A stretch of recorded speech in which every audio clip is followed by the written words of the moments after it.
It's now time for Dead Poet Revival.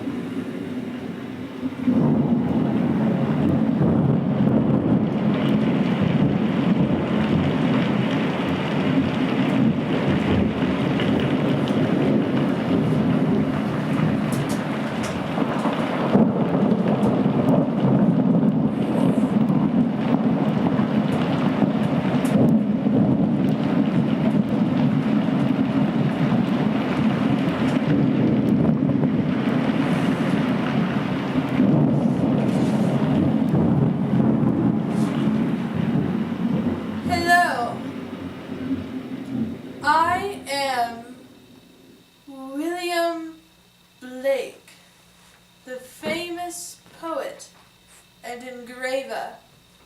I was born November 28th, 1757 in London, to a hosier, a father, and a very good mother.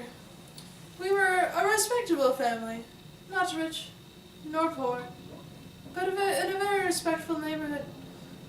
From a very young age, I saw God, I saw angels, I saw all these visions of godly images. And my parents, they also knew that I was not like the normal children.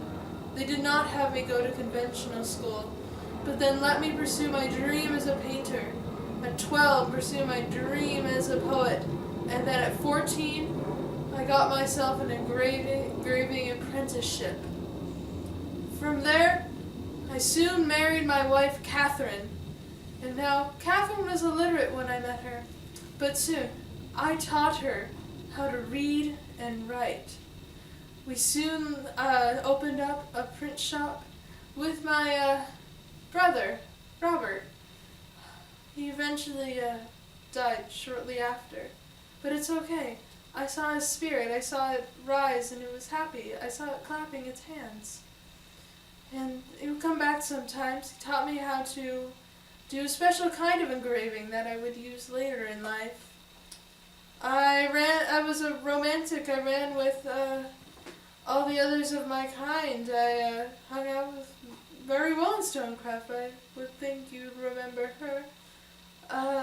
At the time, my nation was stable, yet around me revolution was abound. American Revolution, the French Revolution, and I must say, I was all for it. I eventually moved out to the country. I pursued again my art as a painter, and Samuel Coleridge, people like him, they praised the art. They thought I was a genius. And though Wordsworth thought I was insane. I published my Songs of Innocence and Experience in 1782, and no, it wasn't 1782. It was 1789, and 5 years later, I published the Songs of Experience with the Songs of Innocence. I wanted my poetry to reach the common people. I wanted all the people to read it and understand what I was trying to tell them. Much later in life, I lived in poverty, but there were always good friends with me. I called them the ancients. They were young. And they all supported me, including Linnell, who gave me financial assistance and helped me get a job in engraving again. Eventually, I died, but remember, I was in good hands.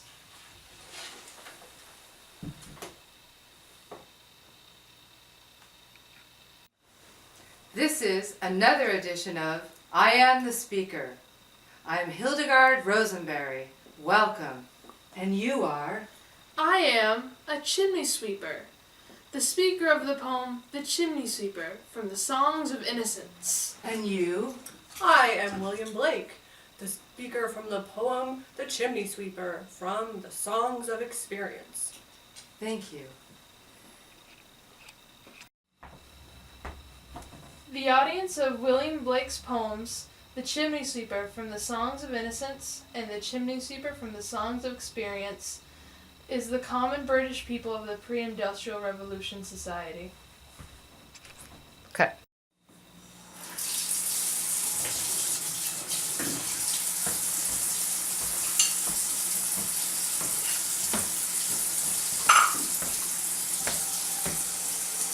purpose of the William Blake's poems, The Chimney Sweeper, from both the Songs of Experience and the Songs of Innocence, is to open the public's eyes over the terrible conditions of child labor, including chimney sweeping. What is showcased in both of these shows that these boys have no parents and they're living in below impoverished conditions. And William Blake is showing that is a very unjust thing to do, and he is trying to illustrate this through his poems.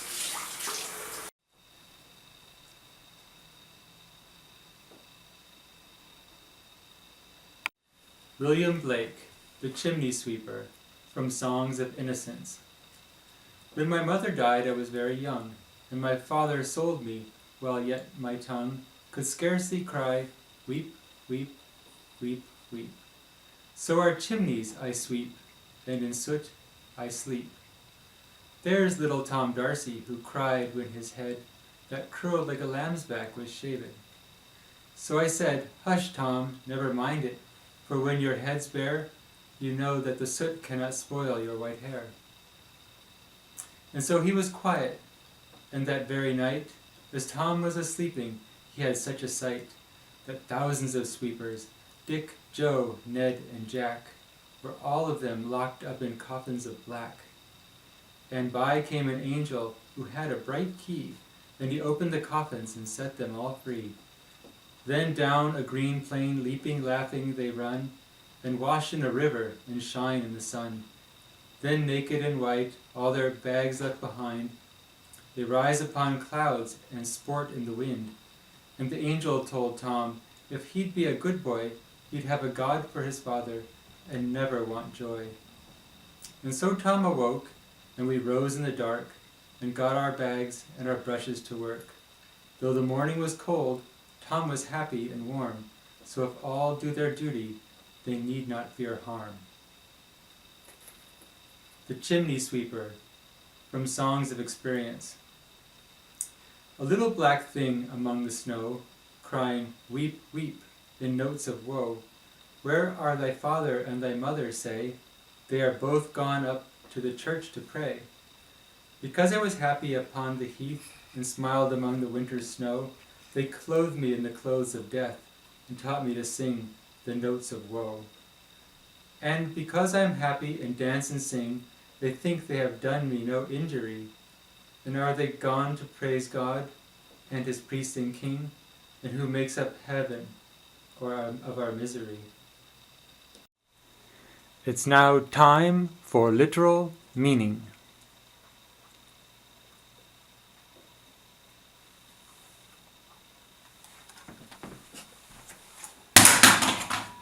Time flying.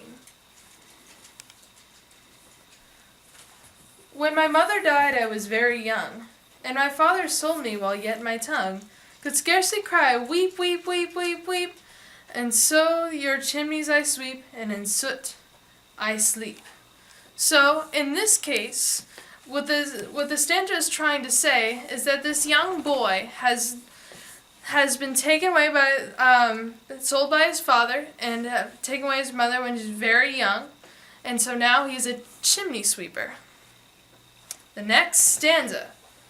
There's little Tom Decker, who cried when his head, that curled like a lamb's back, was shaved. So I said, hush, Tom, never mind it, for when your head's bare, you know that the soot cannot spoil your white hair.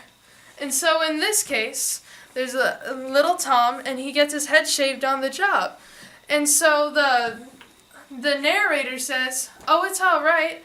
That means the soot won't get in your hair. The next stanza. And so he was quiet, and that every night, as Tom was a-sleeping, he had such a sight, that thousands of sweepers, Dick, Joe, Ned, and Jack, were all of them locked up in coffins of black. And so little Tommy has a dream that he sees that all these thousands of sweepers, including seems to be ones that he already knows, such as Dick and Joe, all of them dying in coffins of black, which could also signify these chimneys. And so there's a coffin right here. In the next stanza. And by came an angel who had a bright key, and he opened the coffins and set them all free. Then down a green plain, leaping, laughing they run, and wash in a river, and shine in the sun. And so next in the dream, the angel comes down and starts setting all these little boys free. And these boys go to a very happy place full of green meadows where they can play and be free forever. And so the next stanza, then naked and white and all their bags left behind, they rise upon clouds and sport in the wind. And the angel told Tom if he'd be a good boy, he'd have God for his father and never want joy. And so he's saying if little Tom does his part, he'll be able to meet God in the end. And so even though he doesn't have a father now, he'll have the greatest father of all, which is God, and he'll never need to look for joy again.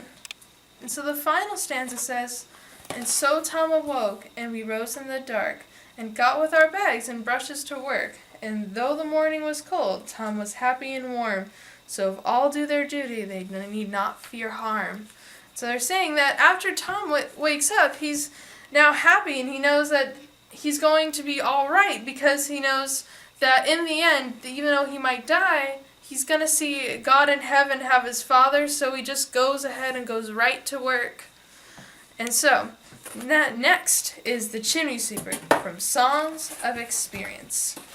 A little black thing among the snow, crying weep, weep in notes of woe. Where are thy mother and father, say? They have gone up to church to pray. So, what they say in this poem is that the little black thing is the chimney sweeper, and so presumably William Blake, he comes and asks, oh, where's your mother and father? And he says, oh, they've gone up to church.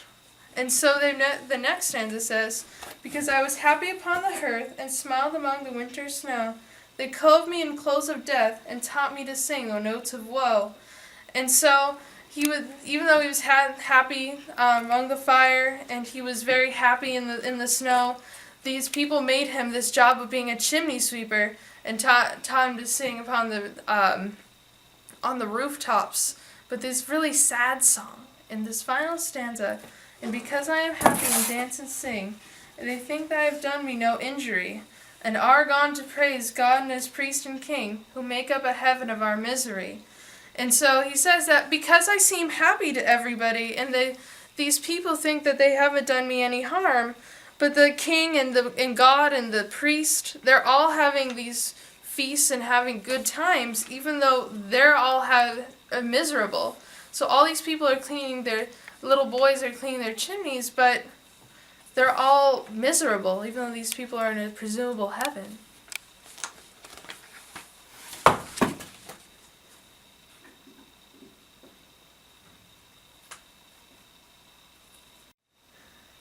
Dining with figurative language. I read two of William Blake's poems today.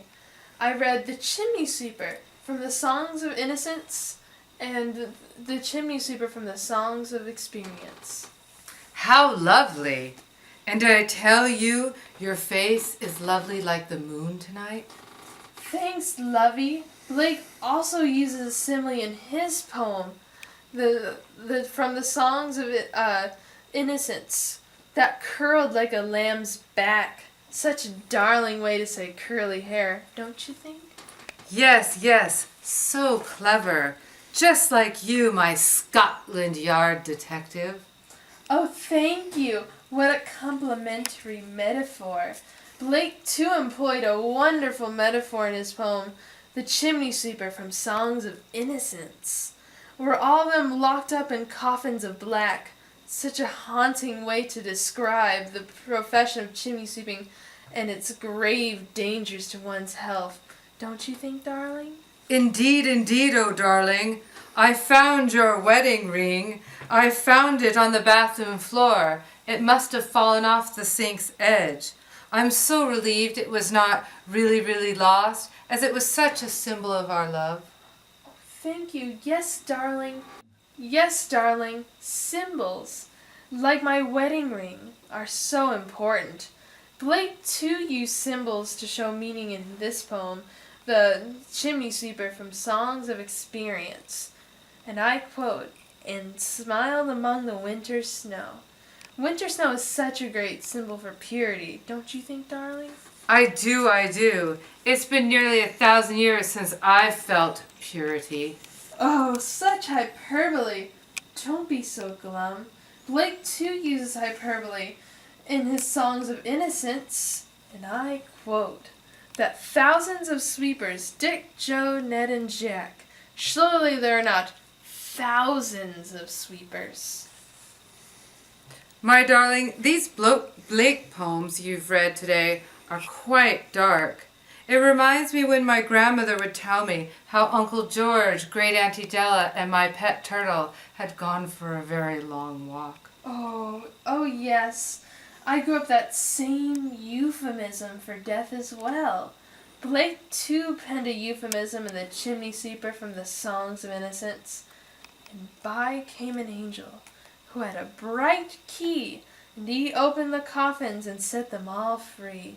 Ah, what a subtle euphemism for the liberation of death. Such brave hearts, those chimney sweepers. Oh, darling, what a perfect example of synecdoche. Blake too crafts one in his poem, The Chimney Sweeper, from the Songs of Innocence. And my father sold me while yet my tongue. Doesn't while yet my tongue beautifully replace a very young darling? Yes, darling, beautifully. Truly I sit before Athena's owl. Ooh, ooh. Such a clever use of metonymy in The Chimney Sweeper and the Songs of Experience when he writes, and taught me to sing notes of woe. Such a clever way to say song by using the term notes. Again, so brilliant. This evening tonight is dancing around my mind. I can't really think of an equal. Oh, I agree. And what a fine use of personification. Blake too used personification in his poem, The Chimney Sweeper of the Songs of Innocence. Tongue could scarcely cry?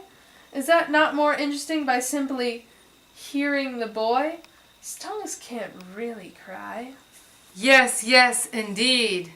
William Blake, I toast to you and pray that you are as proud as me for my clever wife.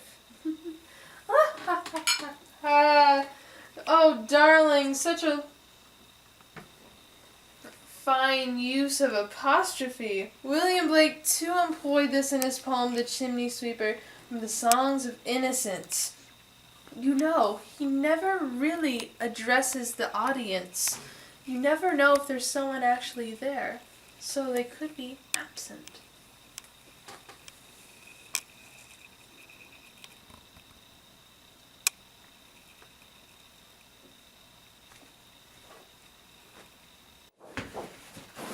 Sound devices in poetry with Ozzy Osbourne, the Prince of Darkness.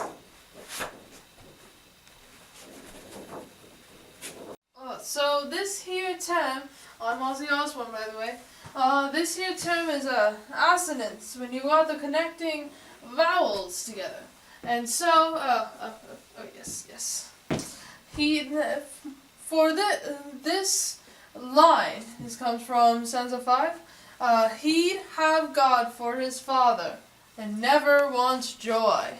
See, all these repeating ah sounds everywhere, all these repeating ah sounds help connect an image of heaven, and heaven being a reward for this sorry chimney sweeper's misery.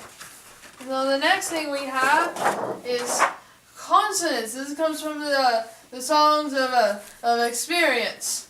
And where are thy father and mother? See, we have th and th and th, the sound, and that creates a consonant. It's got a feeling of curiosity. We see the author trying to show the question here. And now you see you got th, but this isn't going to be alliteration. They don't have any more beginning ths here.